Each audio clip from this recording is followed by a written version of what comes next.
Good evening and salutations, my B&B fans. So Steffi is back in town, and after a quick chit chat to catch up with Finn, she goes straight to Deacon's place. She wants to go there, give her a piece of her mind, and let her know that quote unquote this is her town, and she ain't going a goddamn where.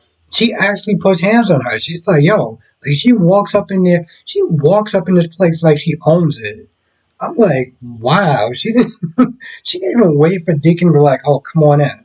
She just walked right in there, said what she had to say, put hands on her, and made her stance clear. Which I said this in my live stream yesterday that I felt that they should have just temporarily replaced her instead of having her leave because she comes back and she has this bravado and everything like that. But I'm like, boo, not that long ago, you were running scared. You are Petra.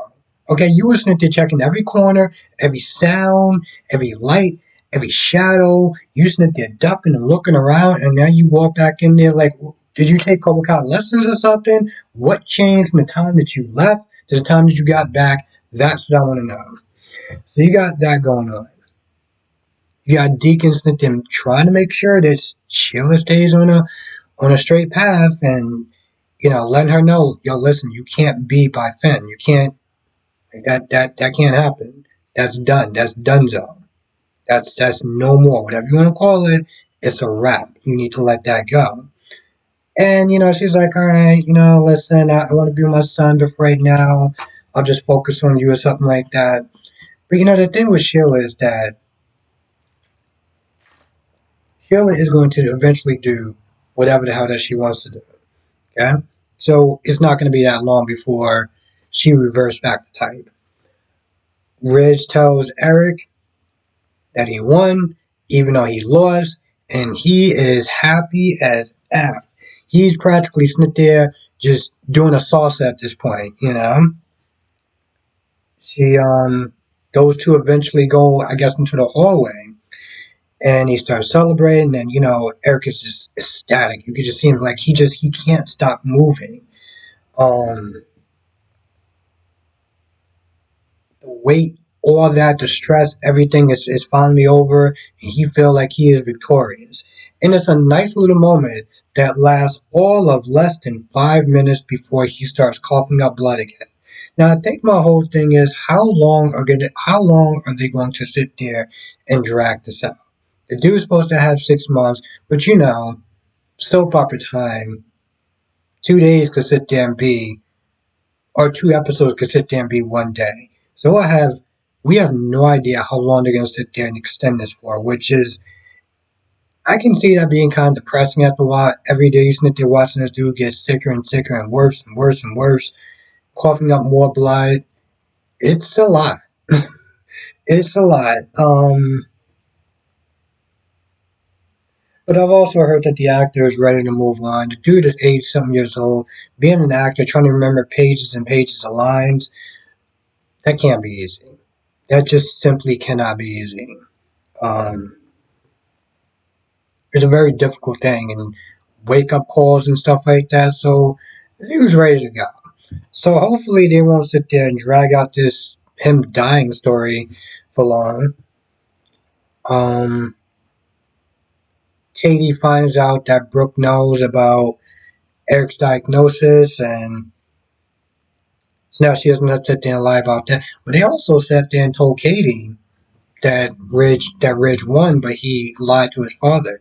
The only person I feel that needs to know eventually is going to be Donna. It's going to be Donna. Donna's going to be the last person to sit there and know, or at some point, hopefully, she will know. Also, do feel like Eric is eventually going to find out. Ben was so pissed off that Liam was the one that told Steffi about Deacon and Sheila being together. And I'm just like, I don't really think it's that big of a deal. Eventually she was going to find out anyway. If it wasn't from him, it was going to be from you. Either way, it wasn't going to really change anything. I mean, what was you going to sit there and do? Hope that you got rid of Sheila by the time she decides she wants to come back? I don't know. I don't know. In all reality, it's like, what good was that going to do Leo? It's just going to make her stay there longer, and Liam won't have any more access than him. So I don't understand what's the big deal about he telling her instead of Ben. I don't get it.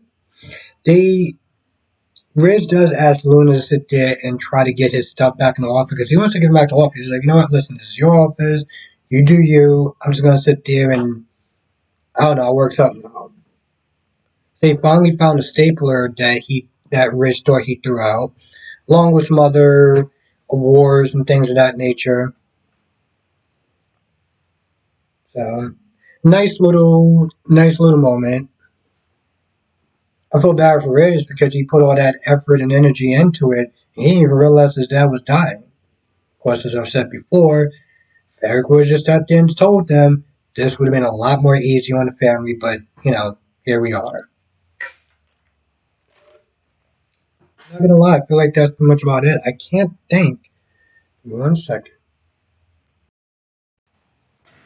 Yeah, I'm not gonna lie, I feel like that's about it. I would sit there and say that this was a good episode. This was actually a good episode.